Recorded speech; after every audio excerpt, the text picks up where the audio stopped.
ছিল মনসা পুজো। আমি আর দিদা চলে এলাম মনসা পুজোর বাড়িতে। এখানে আমরা প্রত্যেকবার দুধ কলা দিই। তো এই দেখো এসে দেখি পুজোর আয়োজন করে রেখেছে, কিন্তু ব্রাহ্মণ মশাই আসেনি। আমি ফুল দিলাম, ফুল দিয়ে তারপর দুধ কলা দিয়ে এক দিদার বাড়ি চলে এলাম। জন্মাষ্টমীর পুজো করেছে, আমি একটু আরতি করে নিলাম গোপুসোনাকে। কি সুন্দর করে সাজিয়েছে তাই না? খুব সুন্দর লাগছে। তারপর আগের দিন আসতে বলেছিল, বাট আসা হয়নি। আর দেখো টিয়া পাখিটাকে কিন্তু প্রসাদ দিয়ে দিল। যখনই কাউকে প্রসাদ দিচ্ছে তখনই ওর লাগবে, তো আমাদেরকে দিদা প্রসাদ দিয়ে দিল। তারপর আমি দুপুরবেলার দিকে আবার গেছিলাম পুজো বাড়িতে। সেখান থেকে দুধকলা নিয়ে এসে আমরা যাচ্ছি এখন, চলে এলাম ঘাটে, ব্রহ্মপুত্র ঘাটে।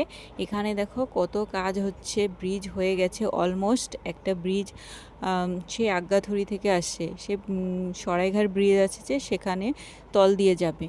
আর দেখো আমরা দুধকলা ভাসান দিয়ে দিচ্ছি, আমার হাজবেন্ড দিয়ে দিল আর আমিও দিয়ে দিলাম এখন। তো এই দেখো সরাইঘাট ব্রিজের নিচ দিয়ে ব্রিজটা চলে